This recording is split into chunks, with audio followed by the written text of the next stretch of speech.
1976, Utica, Michigan, USA. A 27-year-old man returns home. An ordinary day, an ordinary life. At some point, several men approach him. They knock him to the ground. He tries to break free. His arms are twisted behind his back. His face is pressed against the floor. Cuts remain on his chin and right cheekbone. The inside of his lower lip is lacerated. They tie his hands and feet, carry him into a small room, and throw him onto a cot. And for the next 3 days, his hands will remain tied behind his back, non-stop. There's only one goal: to force him to renounce his faith. When he refuses to speak or eat, one of his captors threatens him with a series of shots. Later, in a statement, he writes that at one point he felt not like a human being, but like a captured animal. His name is Arthur Rosell, and the name of one of those who, according to Arthur Rosell's affidavit, participated in his confinement is Stephen Hassan. Remember that name. You will hear it many more times today. October 1981, Ohio, USA. Two 20-year-old women are walking home. Two men stop them, as if to ask for directions. A second later, one is sprayed in the face with gas. The other is dragged toward a van. Inside the van is her father. Then comes a 400-mile drive south to a cabin in Alabama. Later, the young woman would recount that over the next 7 days, she was subjected to physical and sexual abuse. For the rape and abuse of their daughter, her parents paid $8,000. February 2008, Tokyo, Japan. An apartment in an ordinary residential neighborhood of Suginami. A man in his 40s steps out of the apartment, emaciated and suffering from severe muscle pain. He can barely walk. He weighs less than 90 pounds. He doesn't remember the exact date, only the year it all began. He has been held captive for 12 years and 5 months. His name is Torugoro. The reason he was confined for 12 and a half years was his membership in the Unification Church. A Japanese court would later rule the actions of his captors illegal, ordering them to pay 22 million yen in damages. But that money cannot return the 12 and a half years of his life that were stripped away from him. December 29th, 2017. Hwasun, Jeonnam Province, Republic of Korea.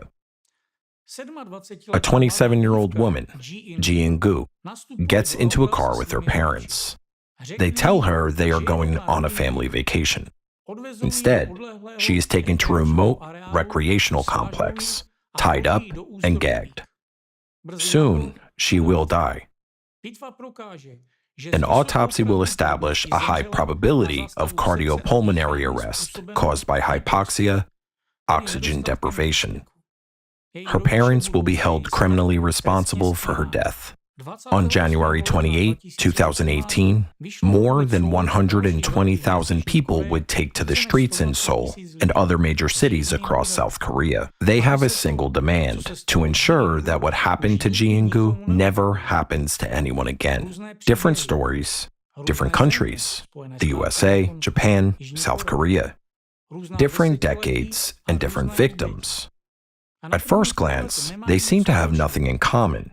Yet, at some point in their lives, every one of them was abducted, held against their will, and subjected to physical, psychological, and in several instances, sexual abuse. The core question: what do the forcible confinement of a man in Michigan in 1976, the sexual abuse of a young woman in Ohio in 1980, a 12-year captivity in Tokyo, and the death of a young woman in South Korea in 2017 all have in common? What links them together besides the violence itself? The answer is these stories are neither isolated crimes nor random coincidences. They are documented manifestations of the exact same transnational practice, which has its own name, a well-defined ideology, a circle of ideologues and developers, a network of perpetrators, and a far-reaching international infrastructure.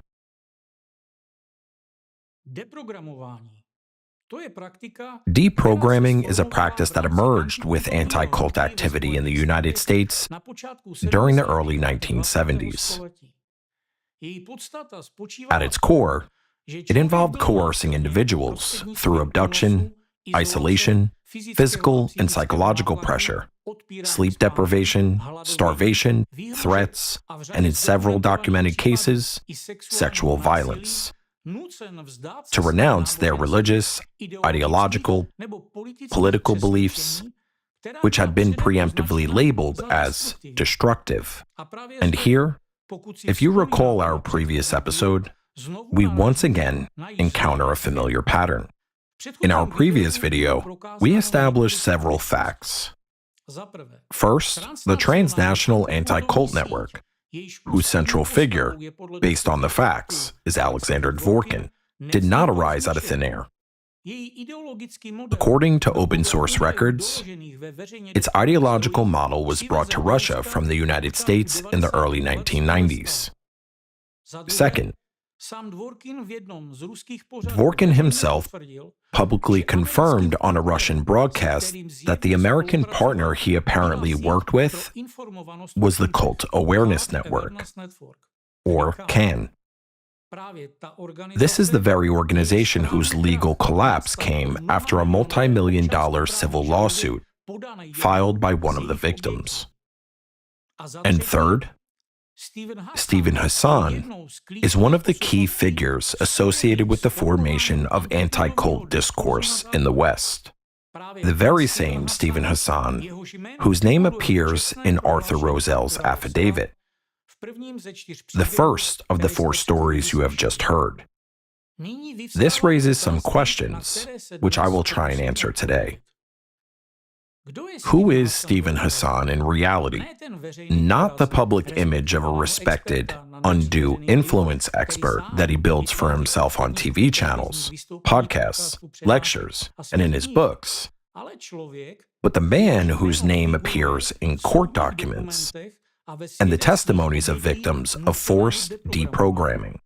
How did a methodology directly linked to abductions, rapes, and deaths come to be repackaged, first in the United States, and then in Russia, into a pseudo-scientific discipline, the concepts of which are now used by government experts, prosecutors, and judges?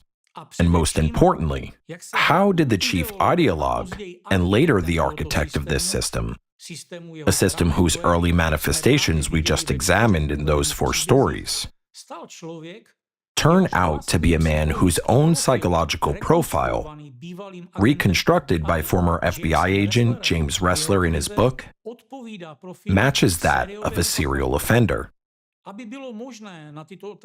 To answer these questions, we need to take a step back to the period when the future Russian anti-cult model was still taking shape and when Alexander Dvorkin first came into contact with its American source.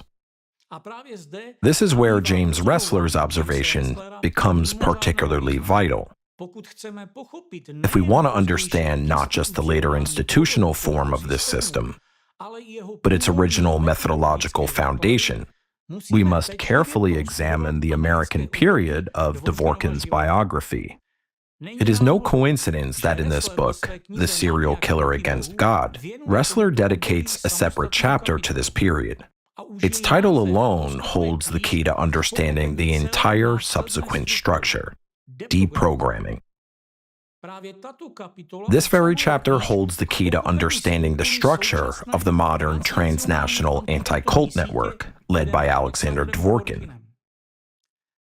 Ressler describes his research process like this. While trying to understand the exact model Dvorkin brought with him to Russia from the US in 1992, he came across an interview with Dvorkin himself on the Russian TV show Vremechko, dated April 16th, 1996, displaying a lower third graphic that read, Patriarchate Staff Member, Doctor of Theology, Alexander Dvorkin. He speaks confidently to the camera. Американский гражданин, у меня американский паспорт, и у меня все американское образование. С какой организацией вы прежде всего сотрудничаете? Она называется сокращенно CAN, это Cult Awareness Network, это сеть по распознаванию культов. А как же ее темное прошлое? Я не стал бы вот так вот действительно их осуждать. These words are key. To understand their true meaning, we must look at exactly who Dvorkin wouldn't judge. The Cult Awareness Network, abbreviated as CAN, was an organization that served as the structural core of the American anti-cult movement from the 1970s through the 1990s. The founder of this organization is considered to be Ted Patrick, the very man whose name has already been mentioned in my previous videos. As early as the beginning of the 1970s, the American press described him as the leader of a deprogramming network that forcibly returned adult children from new religious movements to their parents. Patrick himself called this deprogramming, whereas critics and courts frequently classified such actions as abduction, illegal imprisonment, and unlawful confinement. Patrick publicly boasted about the scale of his operations in 1975. Time reported his claim of 1,000 deprogrammings. And in 1980, UPI reported 2,600. In fact, a lucrative business formed around this practice. The bill for Patrick's work could run as high as $25,000. By 1980, the sums had reached levels that would equal a six-figure check today. In the case of Susan Worth, sources cite a payment of $27,000, equivalent to $100,000 today. American courts repeatedly handed down criminal convictions against Patrick for kidnapping, false imprisonment, battery, and assault. According to archival reports,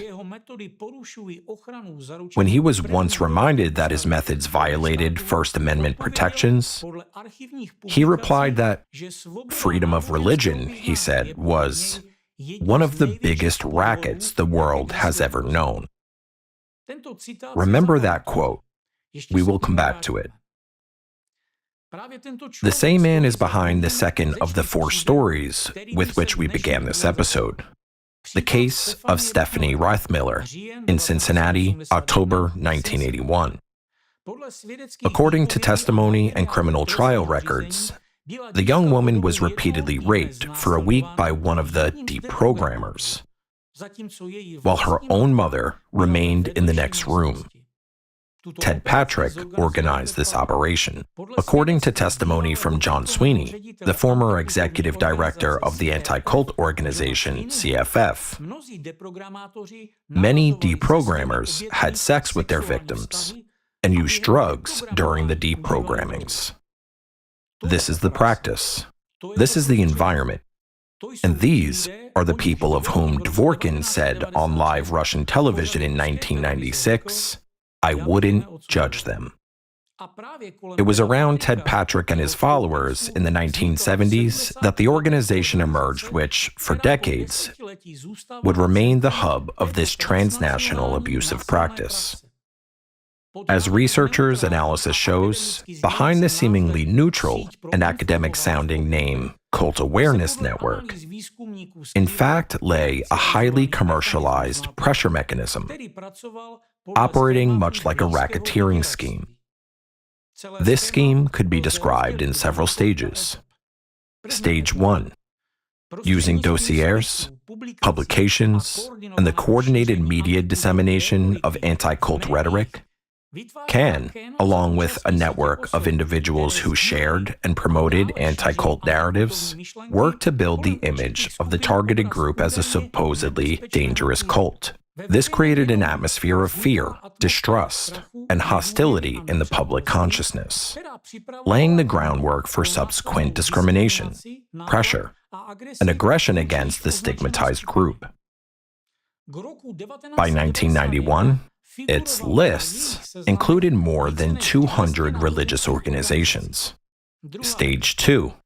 Parents, terrified by propaganda about brainwashing and mind control, and convinced that their children, who were often already legal adults, were under the control of groups preemptively labeled as cults, turned to CAN for so-called help. Stage 3. In response, CAN would refer the parents to so-called experts on deprogramming, individuals who, according to court records and witness testimonies, engaged in abductions, illegal imprisonment, as well as psychological, physical, and in a number of cases, sexual abuse. Stage 4. The deprogrammers received payment from the families for the conducted deprogramming. Then, and this is fundamentally important, a portion of these funds was funneled back to CAN disguised as supposedly charitable donations through an entity called NARDEC, the National Resource Development and Economic Council. Independent researchers and former CAN employees, whose testimonies were cited on the Cessner platform, explicitly characterized NARDEC as the key financial hub of this scheme and as the central mechanism for redistributing funds received from deprogrammers.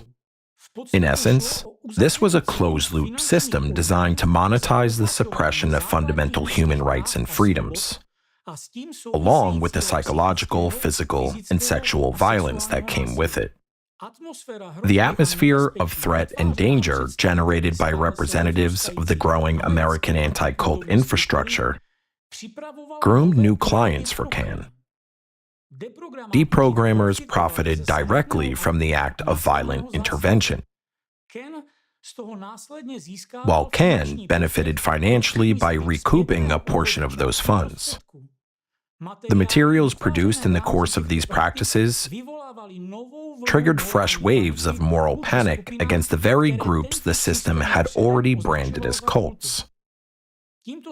In this way, the mechanism sustained itself for years. But in 1995, this scheme collapsed. In the case Jason Scott versus Rick Ross, an 18-year-old member of a Pentecostal church was abducted by deprogrammers acting on behalf of CAN. According to court records, Scott was handcuffed, his mouth was taped shut, and he was forcibly held in a van under which of a hired 300-pound guard, whose weight nearly broke his spine. At the end of the trial, the jury found that the defendants had intentionally or recklessly acted in a way so outrageous in character and so extreme in degree as to go beyond all possible bounds of decency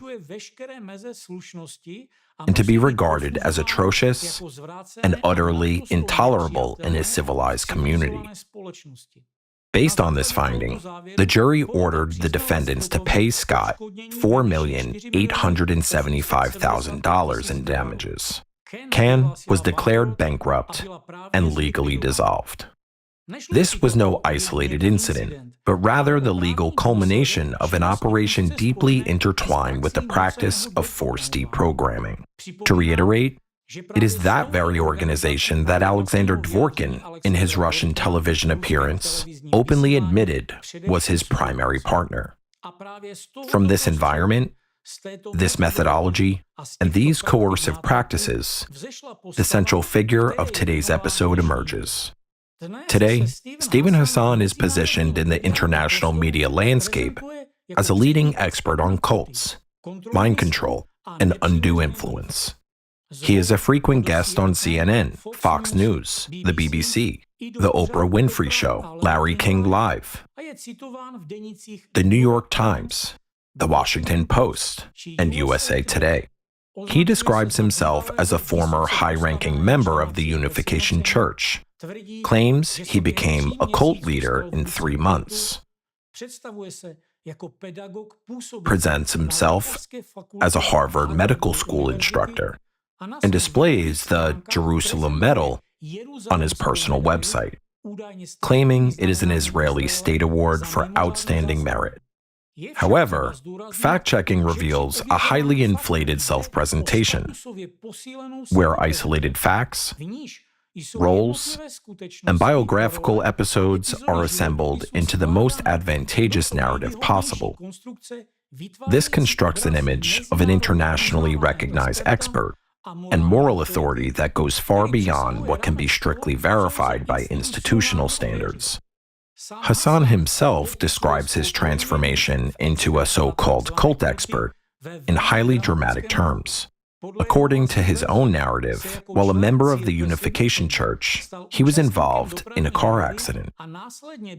During his recovery, his family hired deprogrammers to subject him to the process.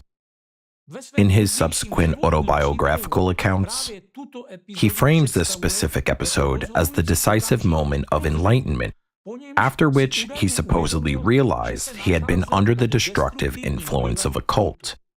Yet, in 1976, just months after his parents removed him from the Unification Church and hired deprogrammers for his conditioning, Stephen Hassan became a deprogrammer himself, a fact he acknowledges on an archived version of his own website.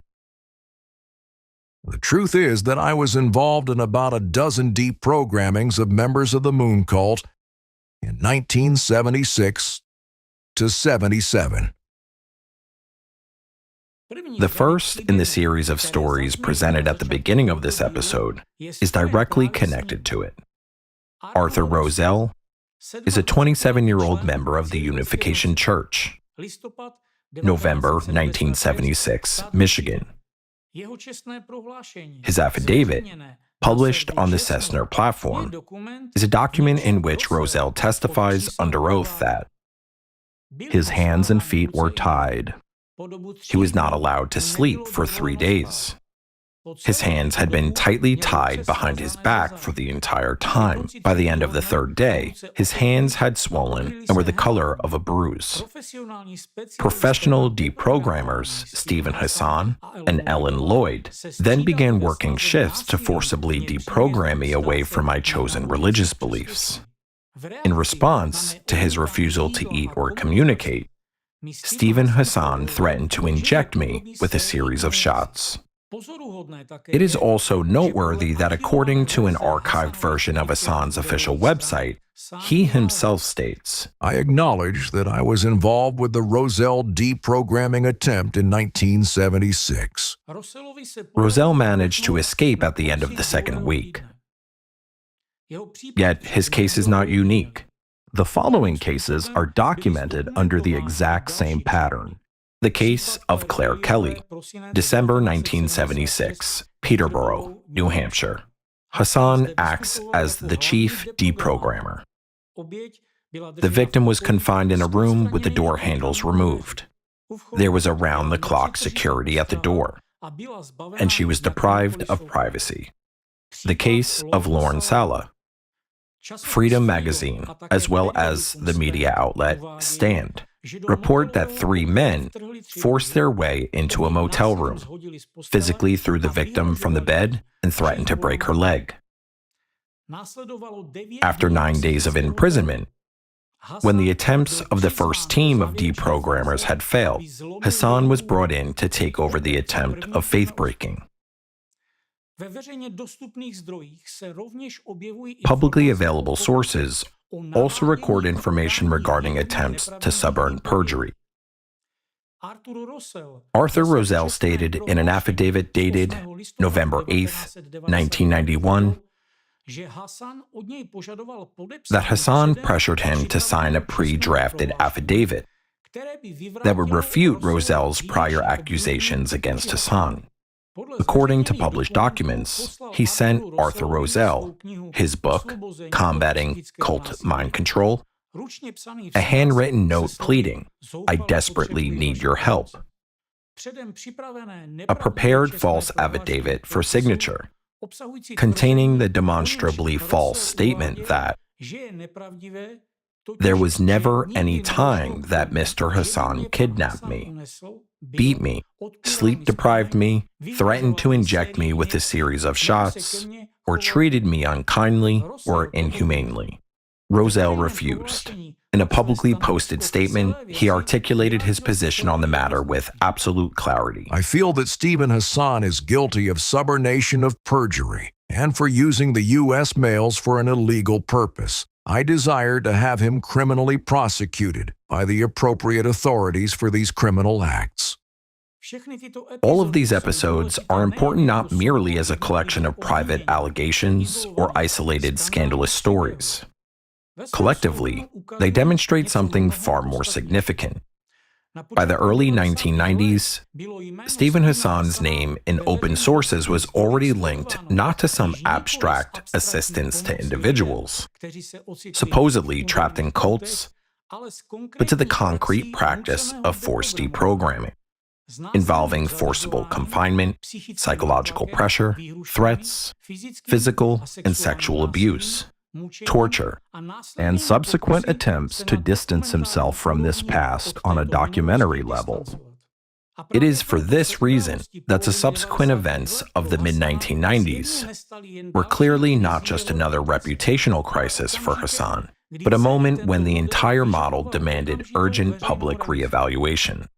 Following the legal collapse of CAN in 1996, public use of the term deprogramming became toxic. In the United States, the concept was now firmly associated with kidnappings, rapes, and multi-million-dollar lawsuits. The word itself began working against those who continued to engage in the practice. Based on an analysis of publicly available data, it is precisely at this juncture that Stephen Hassan executes his primary public maneuver. Hassan elected to use the euphemistic exit counseling and strategic intervention for his blatantly abusive conduct, and he pursued academic credentials to plaster over his sordid past. Freedom magazine reported. The practice of forced deprogramming receives a new, softer name, exit counseling, implying assistance in leaving groups preemptively stigmatized as supposedly destructive cults. Forcible confinement becomes a family intervention. The systematic dismantling of religious identity becomes assisting in the recovery of freedom of thought. This is the very step that, according to the analysis, transformed Hassan from a deprogrammer into a respectable expert. The name is changed, but what about the essence? As Cult News and a number of other publications note, Hassan himself states in his book, Combating Cult Mind Control, forcible intervention can be kept as a last resort if all other attempts fail. In other words, this phrase from his own book can be interpreted as follows. Formally, he does not renounce violent methods, but merely relegates them to the category of last resorts.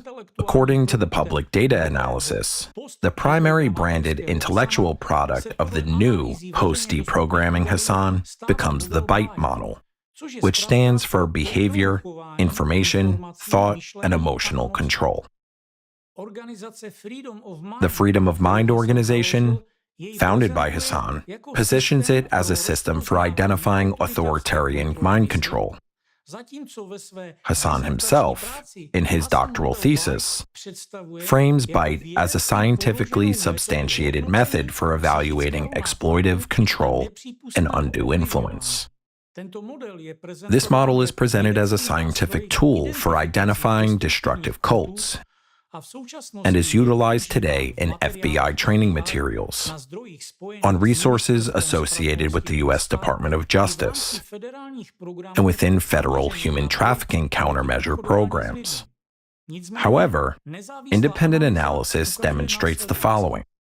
Firstly, Hassan's thesis, upon which the BITE model is formally based, relies on a sample obtained via SurveyMonkey, polling exclusively individuals who already considered themselves cult victims. This can be interpreted as a classic sample of confirmation bias, a methodological flaw where the outcome is predetermined by the composition of the sample. One critic compared this to asking a barber whether people need more haircuts.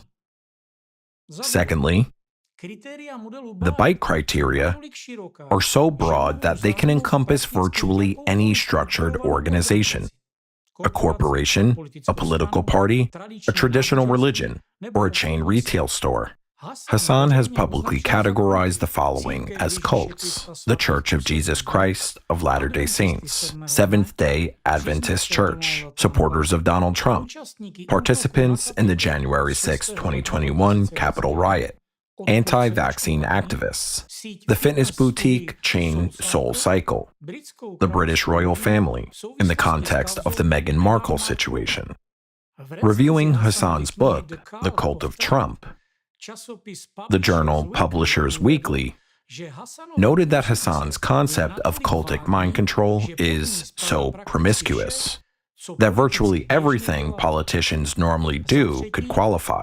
Thirdly, the concepts of brainwashing and mind control, upon which the BITE model is constructed, have been rejected by leading U.S. scientific associations and courts. In 1987, the American Psychological Association, APA, refused to endorse this report of its DIMPACT task force on mind control, citing a lack of scientific rigor and even-handed critical approach necessary for APA imprimatur. In the landmark case, U.S. v. Fishman, the federal court ruled that theories regarding the coercive persuasion practiced by religious cults are not sufficiently established to be admitted as evidence in federal courts of law. The European Court of Human Rights confirmed in 2010 that there is no generally accepted and scientific definition of what constitutes mind control. The most telling episode is the ruling in Kendall v. Kendall. Judge Christina Harms, reviewing a motion to disqualify Hassan from participating as an expert witness, delivered the following verdict. The court found in that case that the theories regarding brainwashing, if you will, or mind control or cults that the experts wanted to testify to were not generally accepted within the scientific community. I vacate my qualification of him as an expert in cult and mind control. Even while admitting limited portions of Hassan's testimony regarding a specific congregation, Justice Harms added a clarification rarely seen in judicial practice regarding a purported expert.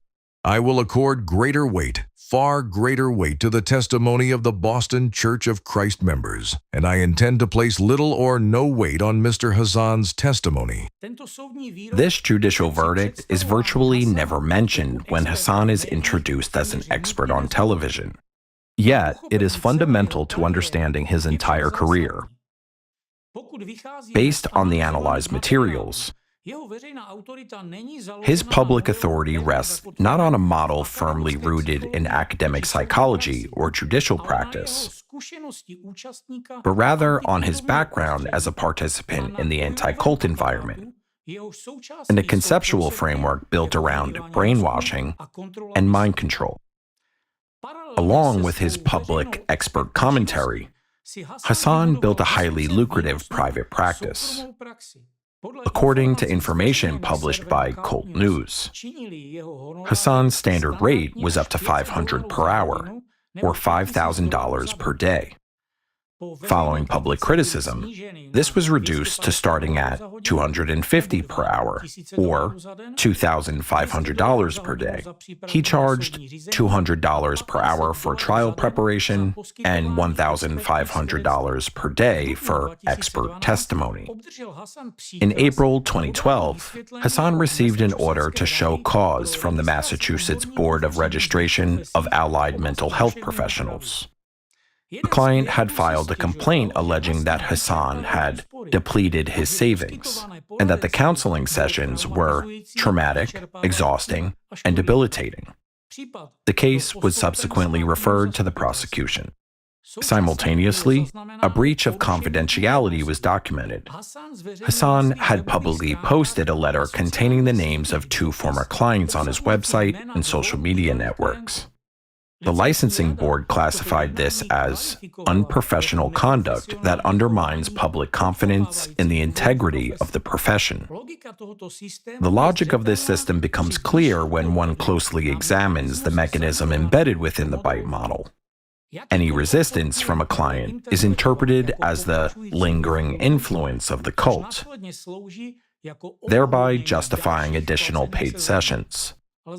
This closely resembles an endless loop of monetizing trauma, wherein the client falls into financial and psychological dependency on the very expert tasked with liberating them. It now becomes evident we are no longer dealing merely with the isolated story of a single public cult expert. Hassan's figure elevates the discussion to a much broader plane, to the question of systemic risks posed to democratic institutions. The fact is, anti-cult methodology is not confined to the religious sphere. As an analysis of the materials under review demonstrates, it functions as a universal mechanism of stigmatization that can be applied to virtually any group united by shared views, interests, or forms of collective identity. The moment such views are declared destructive, their adherents labeled brainwashed, and their leaders branded cult gurus, a standardized sequence of pressure is triggered: labeling, stigmatization, media panic, validation by experts, and ultimately administrative and legal intervention. A clear example of this can be seen in the case of Stephen Hassan. In 2019, Stephen Hassan published the book The Cult of Trump. In it, the millions of American citizens who voted for the sitting president of the United States are presented not as citizens with specific political views, but as followers of a dangerous, destructive cult. Consider Hassan's own admission, made during an interview and subsequently published by the Frank Report. As a New Yorker, I had been aware of Donald Trump as an a-hole who is a misogynist and a racist, etc. In 2021, Hassan stated publicly on CNN, The bottom line is all of America needs deprogramming because we've all been negatively influenced by Donald Trump. given the documented history of what a deprogramming expert precisely means by that word, this statement takes on a fundamentally different tone. Only a few years later, Hillary Clinton made similar assertions, calling for the formal deprogramming of MAGA supporters, whom she referred to as cult members. What we are witnessing is a prime example of how anti-cult narratives migrate far beyond the boundaries of religious polemics and integrate into the broader public square. Initially, such vocabulary emerges on the periphery, within the milieu of so-called anti-cultists, where terms like cult, zombification, brainwashing, and deprogramming are utilized as instruments of stigmatization. Next, the language is adopted by socially active individuals, public figures, commentators, and politicians. From that point forward, it functions not merely as a dehumanizing label, but as a mechanism of primary legitimization. Society is conditioned to perceive entire segments of the population not as holders of beliefs and rights, but as objects supposedly requiring salvation, correction, or neutralization. Through this logic, the rhetoric of anti-cult activists that was originally marginal in origin gradually gains access to major media platforms and, eventually, to the institutional field, where terms like cult and deprogramming cease to be mere emotional slurs and begin to function as a quasi-legal argument. This is precisely how a dangerous president is established. Under the guise of protecting society or ensuring psychological security, the apparatus of stigmatization begins to be deployed not only against religious associations, but also against political movements, social groups, and any form of dissent. And note that in the context under examination, this is not merely about Donald Trump as a public figure or an individual. This concerns the sitting president of the United States of America. Ask yourself a logical question. Why does the law enforcement system fail to protect the head of state, who is systematically subjected to destructive manipulation, coordinated media attacks, and public dehumanization? Why do law enforcement and human rights systems, whose stated objective is the protection of citizens, systematically ignore documented facts concerning the activities of organized networks, whose methods bear the hallmarks of violations of the right to freedom of conscience and religion, Article 18 of the International Covenant on Civil and Political Rights, discrimination on religious grounds, organized persecution of citizens based on their beliefs, systematic pressure exerted on judicial and administrative systems in the interest of private entities, the subversion of the principle of equality before the law, especially when these very violations constitute a direct threat to fundamental democratic freedoms. Why is the continued existence of an infrastructure permitted? One that methodologically inherits a direct line of continuity from the very practices that once led to authoritarian regimes and catastrophes measured in millions of victims. After all, given the facts enumerated above, this can be viewed as a challenge not merely to Donald Trump as an individual, but as a challenge to the entire system of justice tasked with protecting the rights and freedoms of its own citizens. It is for this reason that Hassan's subsequent public statements merit close attention. The media outlet Art Voice documented the following. On a September 2025 live stream, Hassan stated, "People will see him in his trafficking glory, which we already have overwhelming evidence that he liked underage girls. He was a trafficker himself." On the same broadcast, "I'm criticizing Donald Trump as being a malignant narcissist, which is the stereotypical profile of all destructive cult leaders based on Adolf Hitler's profile." These remarks appear particularly paradoxical and generate additional dissonance when another significant layer of information regarding Stephen Hassan is brought into view. On his website, he states the following. Stephen was a featured speaker and at the U.S. Department of Justice's 2009 National Amber Alert Symposium, where he explained why victims don't flee and how children abductors convince victims to stay. In 2013, Hassan participated training over 600 law enforcement professionals at the Joint Regional Intelligence Center in California on human trafficking. In other words, Stephen Hassan has for many years publicly positioned himself as a leading defender of children against sexual exploitation and human trafficking. However, cross-referencing this public persona with connections documented in open sources reveals a systemic contradiction that goes far beyond mere coincidence. According to an analysis provided by James Ressler in the book The Serial Killer Against God, Hassan's Freedom of Mind website features links to the resources of Anton Hein. Hassan publicly recommends Hein as a useful resource, subscribes to his newsletter, religion blog, and references him as an expert. Hein, in turn, similarly promotes Hassan. But who is Anton Hein?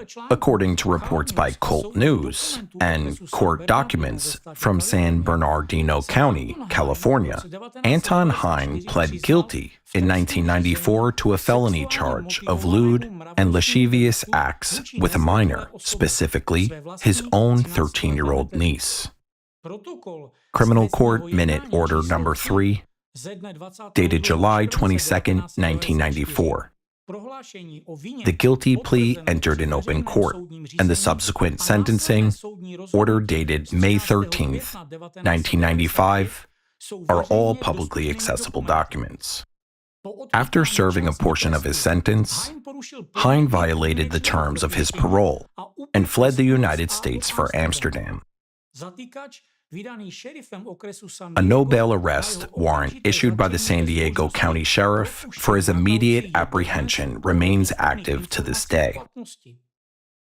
And yet, for many years, Hein has positioned himself as a cult expert, operating the platform Apologetics Index. Furthermore, and this warrants special emphasis, Anton Hein's Apologetics Index is included in the list of recommended sources on the official website of the Center for Religious Studies in the name of Higher Martyr Irenaeus of Lyons, which is headed by Alexander Dvorkin. In other words, a media outlet run by a convicted pedophile who, according to Cult News, is currently a fugitive in Amsterdam, is simultaneously recommended as an expert resource on the topic of cults by Hassan's American Center and Dvorkin's Russian Center. Another prominent figure within Stephen Hassan's ideological circle is George Lee Graham.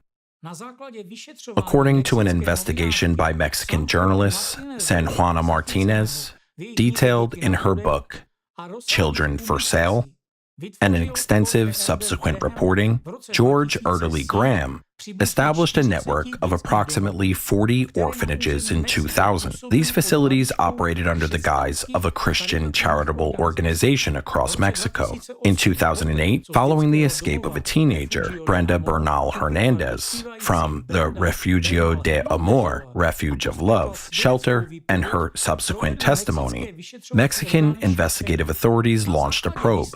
The investigation culminated in the network being classified as a criminal infrastructure utilized for child trafficking, sexual exploitation, illegal adoptions, and, according to open sources, organ trafficking. At least 25 minors vanished from the shelters. 7 individuals tied to the network were arrested.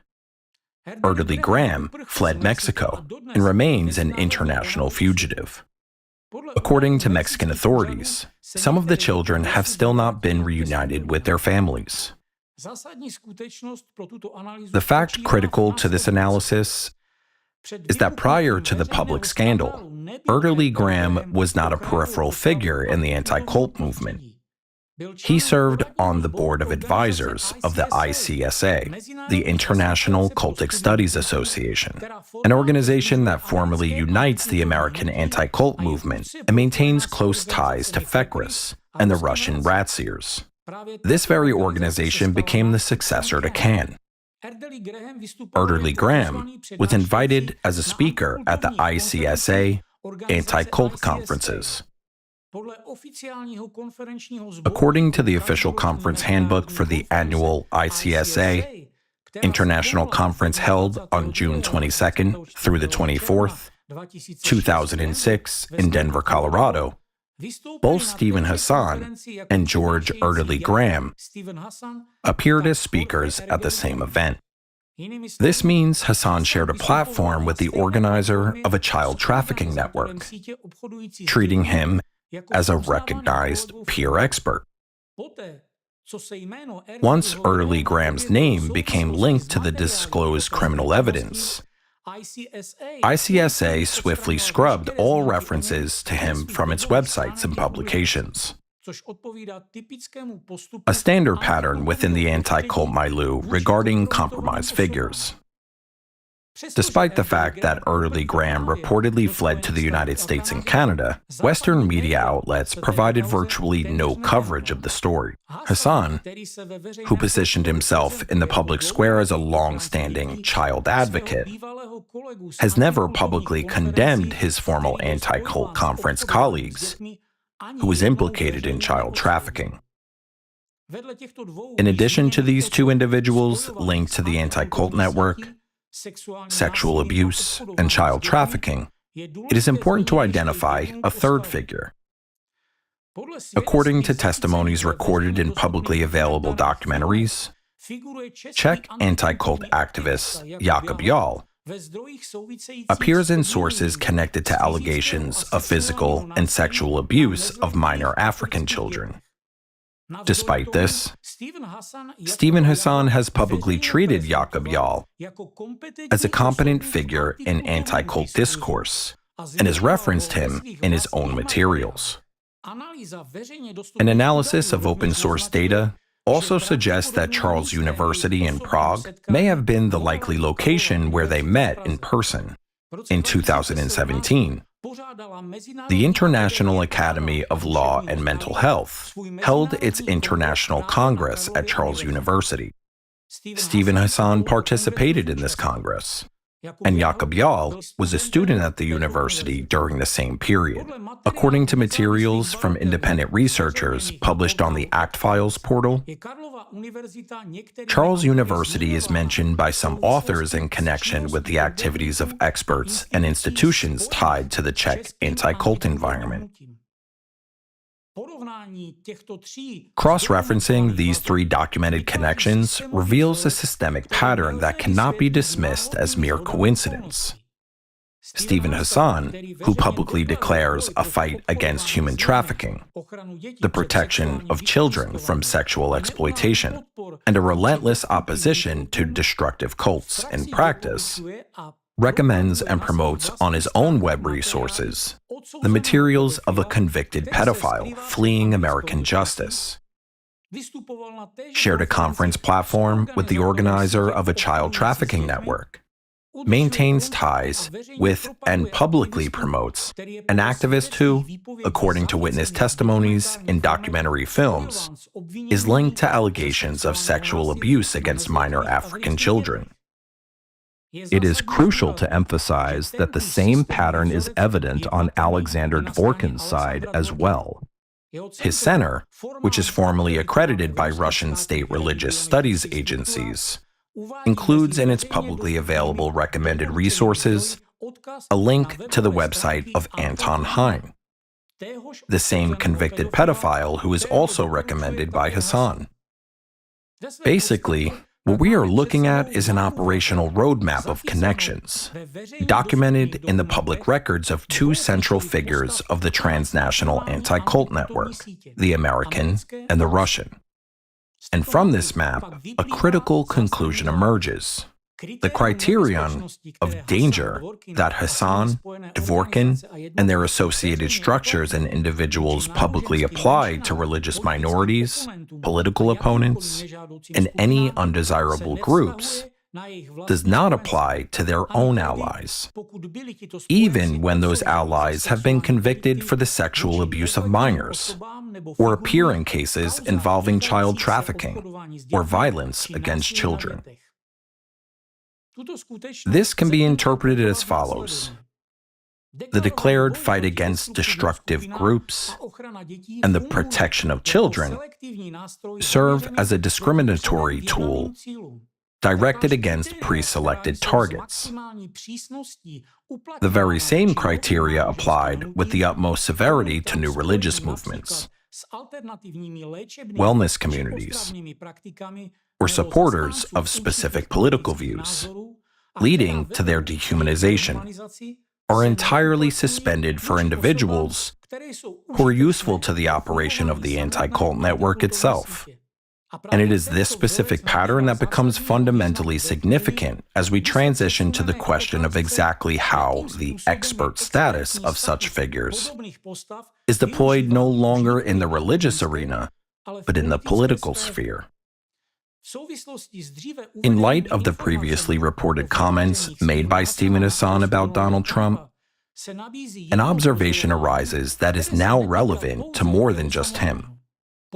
If one looks at the key public figures of the transnational anti-cult network, Hassan, Dave Troy, Luigi Corvaglia, Czech and Slovak anti-cultists and journalists, Alexander Dvorkin and his Russian followers, alongside a number of international activists tied to anti-cult structures, consistent pattern is revealed. Virtually all of them oppose the current administration of the U.S. president. All of them, frequently in sync, apply dehumanizing anti-cult rhetoric to organizations, movements, and public figures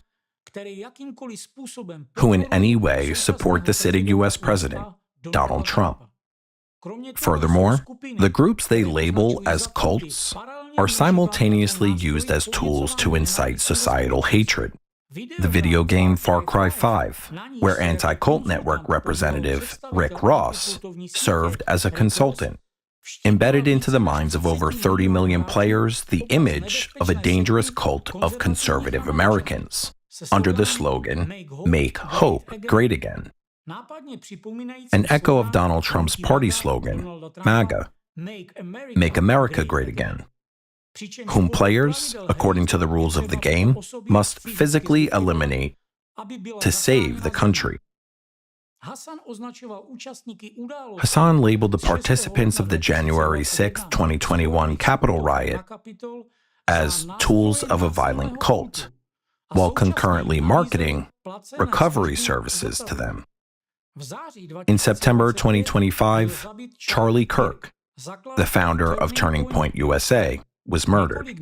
Months prior to the killing, the Southern Poverty Law Center, SPLC, which actively cites Stephen Hassan as a cult expert, published a report titled Turning Point USA, a case study of the hard right in 2024, as part of its Year in Hate and Extremism series. Kirk's organization was categorized there as a hate group. The systemic pattern emerges here with a clarity that is difficult to dismiss as mere coincidence. The media dehumanization of political opponents as fanatics, cultists, or threats to democracy lays the psychological groundwork for normalizing violence against them. The history of the 20th century has demonstrated this mechanism time and again. And it is precisely through this mechanism, according to the analyzed evidence, that both the American wing of the anti-cult network and its entire transnational infrastructure operate today. Within this logic, the logic of a gradual, yet methodical expansion of the network's targets, One documented incident takes on fundamental significance. an incident that usually remains in the shadows of the public discourse, but proves to be critically revealing in the context of this analysis. It clearly demonstrates how the practice of forced deprogramming, publicly touted by its proponents as a means of freeing people from the influence of dangerous, destructive cults, as early as the beginning of the 1980s, moved beyond the realm of religion and became a tool of coercion directed against individuals with certain political views. This case involves Susan Worth, a 35-year-old with a PhD in Spanish, a widely traveled teacher of English as a second language and an activist in leftist political causes. She was head of the Coalition to Fight the Death Penalty and a member of the African People's Solidarity Committee. One day, in 1980, she was snatched off the street and forced into a van by 4 abductors. Her parents called her obsessed, believed she was belonging to a political cult, and paid $27,000 for deprogramming, then involved gagging her, handcuffing her to a bed for 2 weeks, denying her food and water, and subjecting her to repeated threats. Dorothy Ehrlich, executive director of the American Civil Liberties Union of Northern California, said the case was the first in memory that might involve the abduction of a person for deprogramming for political reasons. Based on the facts listed above, it can be concluded that the anti-cult ideology, originally used to suppress religious minorities and various social groups, has been elevated to the level of a tool for political struggle. According to the arguments presented, this is evident in both the American and Russian anti-cult movements. Here, I'd like to go back to the point I mentioned at the end of my previous video. To recap, I laid out a hypothesis suggesting that Stephen Hassan serves as a public facade of the transnational anti-cult network, while the actual institutional development of its methodology and its practical coordination center are based in Moscow, within the structures built by Alexander Dvorkin. Today, having examined the true substance of Stephen Hassan's methodology, this hypothesis gains further weight. As I mentioned in my previous video, documented evidence shows that Dvorkin's main book, Sectology, Totalitarian Sects, which effectively serves as the text codifying the ideology and methodology of the entire transnational anti-cult network, draws its methodology and text from the works of Stephen Hassan. In Dvorkin's booklet, 10 Questions for an Intrusive Stranger, or Rules for Those Who Do Not Want to Be Recruited, which was later expanded into the volume Sectology, a fine print note states, materials from S. Hassan's book, Combating Cult Mind Control, were used in compiling this work. Vitaly Pitonov, an Orthodox apologist affiliated with Ratziers and part of Dvorkin's ideological circle, characterized this borrowing as plagiarism. Meanwhile, academic theologian Roman Khan, in his work, Introduction to Sectology, highlighted the same systemic issue on a broader scale. Ideas that were not recognized by mainstream science in the West, the American Psychological Association and the American Sociological Association, began to be passed off here in Russia as the position of the Orthodox Church. In other words, what remained a peripheral framework rejected by the academic mainstream in the United States, but popularized by Hassan, was packaged in Russia by Alexander Dvorkin behind both an ecclesiastical and pseudoscientific facade. This gave the ideology a level of state and public legitimacy that it could never achieve in its home country, especially given the history of lawsuits over the coercive and violent practices that form the foundation of this ideology. It's important to note that Hassan and Dvorkin are not two independent figures, but rather functional elements of a single system. And this is proven by documented instances where their paths directly crossed. Fact 1. In October 2012, at the conference titled Apocalyptic Cults, Failed Utopias and Consequences for Followers, held in France, Hassan and Dvorkin appeared on the same speaker roster on the official website of FECRIS, the European anti-cult umbrella organization in which Dvorkin himself served as vice president. Fact 2.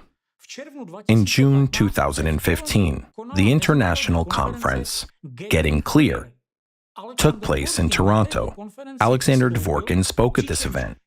His presentation was captured on video and remains publicly accessible. Stephen Hassan also spoke at the same conference, and his presentation is also on video. Furthermore, in an archived version of Hassan's own website, in materials covering this conference, Hassan explicitly lists Alexander Dvorkin on the roster of Toronto presenters. Fact 3. There is an entire web of intersections through mutual anti-cult allies. Czech anti-cultists, Stanek Wojtaszek of Charles University in Prague, British expert and close personal friend of Hassan, Alexander Stein, Johannes Agard, Jan Adik, Jerry Armstrong, Friedrich Wilhelm Hack, and numerous others. This is not a matter of one or two random encounters. It is a coherent network of ideological, institutional, conference, and personal connections spanning decades. In light of all this, the textual borrowing, the biographical details, the points of direct intersection, the hypothesis that Dvorkin adopted and expanded upon ideology he picked up while living in the US gains real analytical integrity. According to the files compiled by Friedman, Ressler, and independent journalists on the ACT Files portal, Alexander Dvorkin's biography by the early 1990s included a combination of criminal, psychiatric, and substance abuse instances, circumstances that made his public legitimization as an expert practically impossible. He needed a complete social and ideological conversion. In other words, a brand new image he could present to the public upon returning to Russia. And he didn't pull off this conversion randomly. It was calculated, strategically structured transition into a new social and ideological role. This wasn't just about getting baptized in the Orthodox Church and entering religious circles.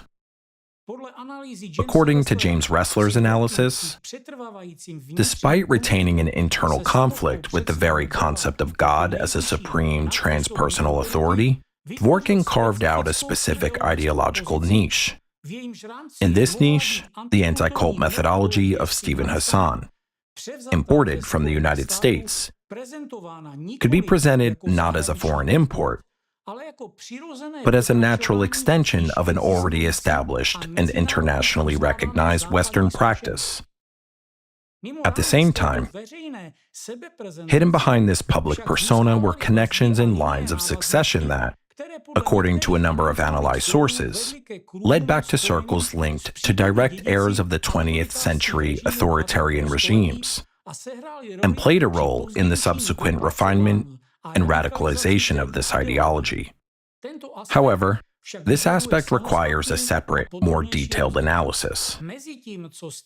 Meanwhile, as Stephen Hassan speaks at American conferences, appears on CNN and Fox News, publishes books, and draws the scrutiny of anti-cult researchers and human rights advocates worldwide, the actual institutional refinement of this destructive methodology takes place in Moscow.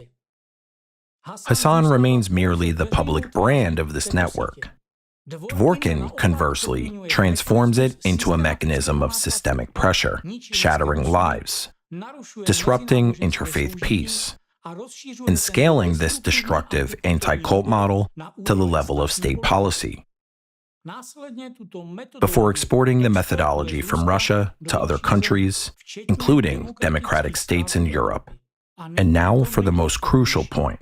The reason today's video carries a significance that extends far beyond exposing a single figure or a destructive phenomenon within a single country.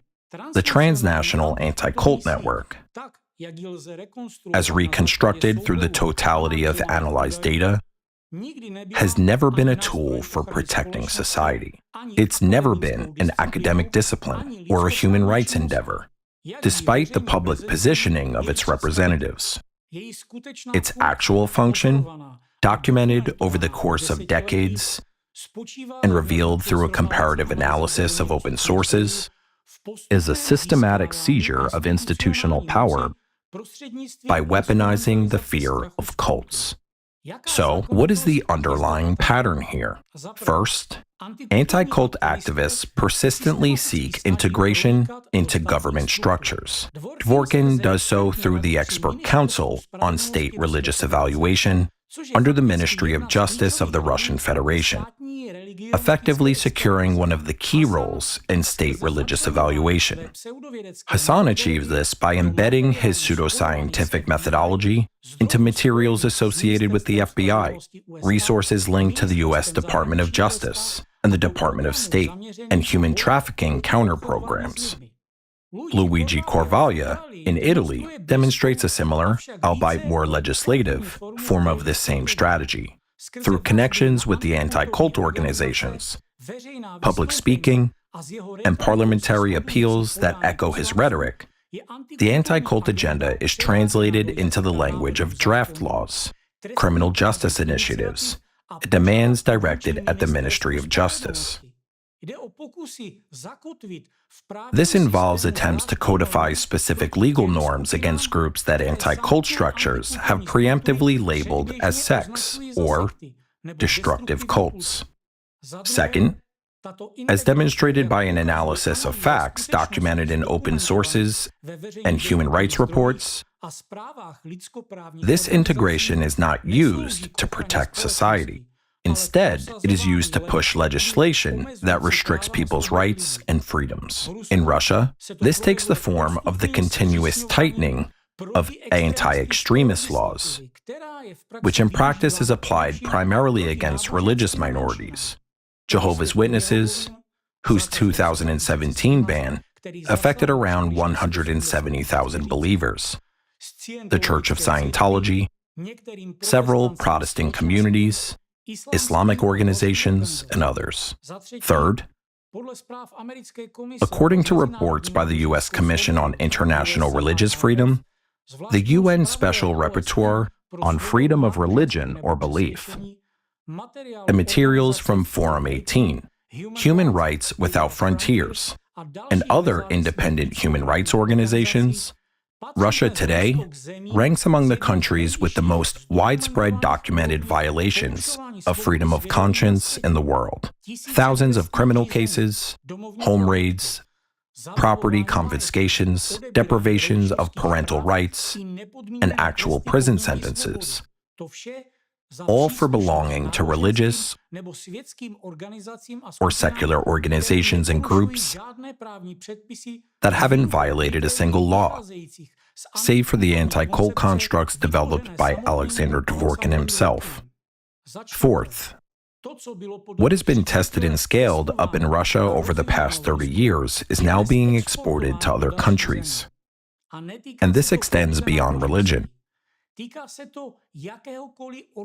It targets any organized community of citizens whose beliefs happen to be objectionable to the anti-cult network controlling the system.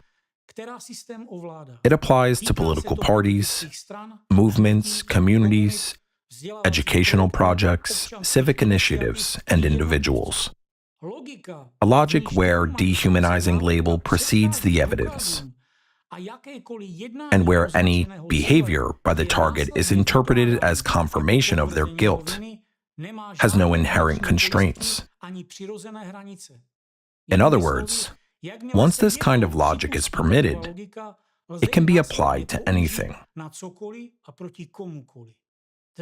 Today, we've examined the American wing of the transnational anti-cult network that, according to factual analysis, is led by its chief Russian ideologue, Alexander Dvorkin. We've reviewed documented episodes of deprogramming, analyzed the biography and methodology of its primary public face and so-called international brand, Stephen Hassan, and established its direct institutional, textual, and personal links to the center established in Moscow. Circling back to the beginning and to the question with which we open this video, what unites those four stories? Allow me to answer that. They are united by a shared methodology, an infrastructure, an ideology, and a network of individuals who, for several decades, have systematically transformed a local criminal practice into a transnational mechanism for the systemic violation of freedom of conscience and the undermining of democratic foundations. And at the heart of this mechanism, today are structures built over the last 30 years by a man whose psychological profile was reconstructed by a former FBI agent as that of a serial criminal. And now, let me ask you a few questions. Based on the totality of facts we've analyzed in today's video, these are questions you can now answer for yourselves. Question 1. Representatives of the modern anti-cult movement, primarily Stephen Hassan himself, formally declared that the era of forced deprogramming is a thing of the past, that these methods are no longer used, that the focus today is exclusively on voluntary exit counseling. But ask yourself a simple question. What normal person, possessing a healthy mind, empathy, and basic ethical compass, is capable of participating in kidnapping, binding people, detaining them, depriving them of sleep, threatening them with injections, humiliating, insulting, and in documented cases, raping, or witnessing rape and concealing it, and doing all of this to people whose only crime was holding their own religious, political, or ideological beliefs, beliefs that violate absolutely no laws of the country they live in? The answer to this question is not rhetorical. It carries specific psychological and forensic weight. In forensics and forensic psychology, there is a well-established pattern. Systematic participation in practices that require the total suppression of empathy toward a helpless victim can be interpreted as a diagnostic marker of certain personality disorders, specifically those involving an empathy deficit, treating people as tools, and a need for control as a source of self-worth. In this context, the question of whether participation in forced deprogramming is a closed chapter loses all meaning, because the very fact of participating in it, even once, even as a witness or consultant, even if followed by claims that no direct physical harm was caused to anyone, already points to a specific psychological and ethical state of the subject, one that does not fade into the past with a shift in public rhetoric. In other words, to speak the language of forensic psychology, the personality structures that made participation in such practices possible do not vanish simply because the subject has changed their business card. They continue to dictate this behavior. They merely change their outward forms. In the previous video, drawing on the reconstruction by former FBI agent James Ressler, detailed in the book, The Serial Killer Against God, we presented the psychological profile of Alexander Dvorkin exactly as Ressler outlines it in his analysis. This profile, as interpreted by Ressler, Matches that of a serial criminal, exhibiting signs of grandiose narcissism, psychopathic traits, and a predatory, instrumental brand of violence. It includes a documented history of psychiatric hospitalizations, a background of polysubstance abuse during the hippie era, and episodes which, according to sources cited by Friedman and Ressler, involved acts of violence against minors in his youth and criminal activity in Soviet medical institutions. And now, ask yourself one final question. What happens to basic, fundamental human rights? The right to practice any faith, or none at all, to hold your own political beliefs, to have freedom of speech and expression, and ultimately, the right to simply remain human, when government bodies, the legal judicial systems, law enforcement, the media, and educational institutions are infiltrated by a network whose methods stem from the forced abduction of people for their beliefs, whose ideology is inherited from a post-Nazi anti-cult school, and which is run by someone with the psychological profile of a serial offender. This isn't a hypothetical question. It's about a reality where, in Russia, a single court ruling stripped over 170,000 citizens of their right to practice their faith. A reality where thousands of criminal cases have been launched simply for belonging to organizations labeled as extremists. and this exact same model Is now being exported to the US, to European Union countries through FECRIS, and to Central and Eastern Asia. And the answer to this question has already been documented in human rights reports on freedom of religion or belief.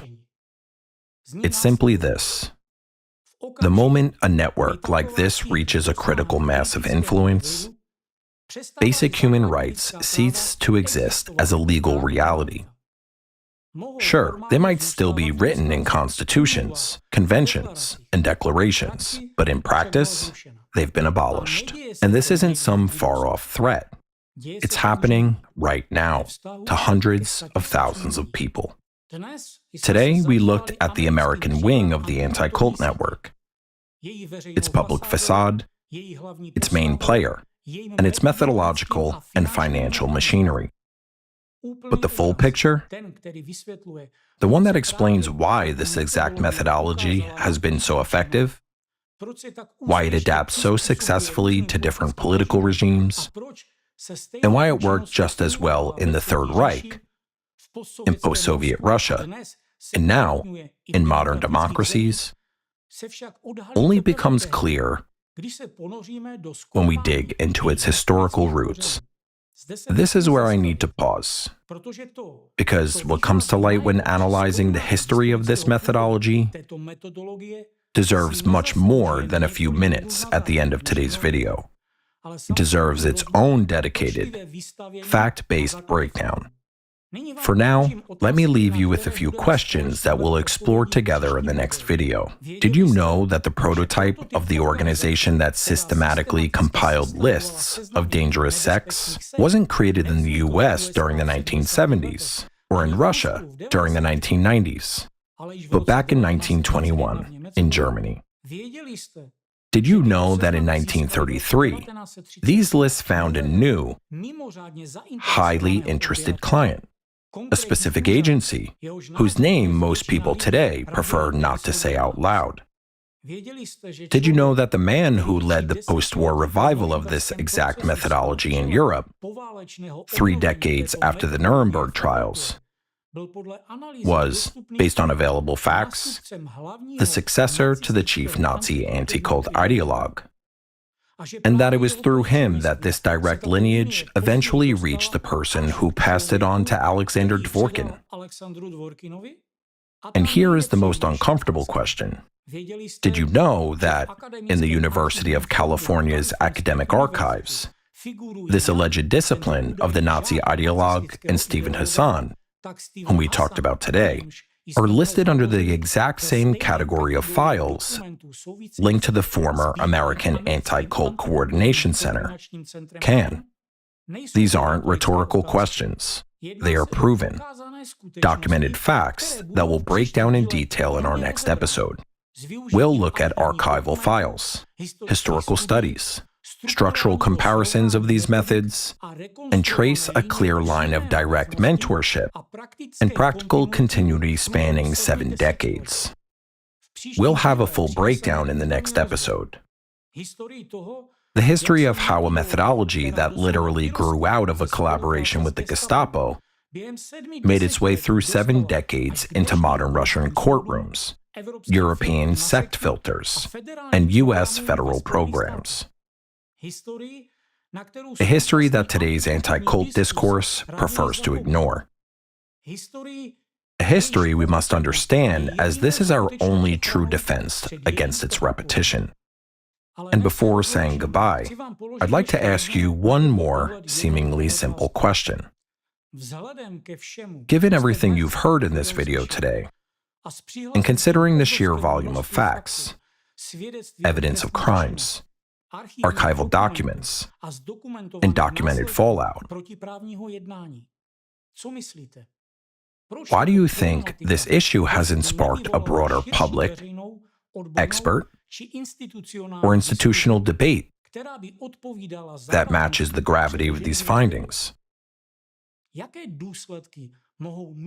And what consequences could these facts have for democratic institutions and civil liberties in democratic countries?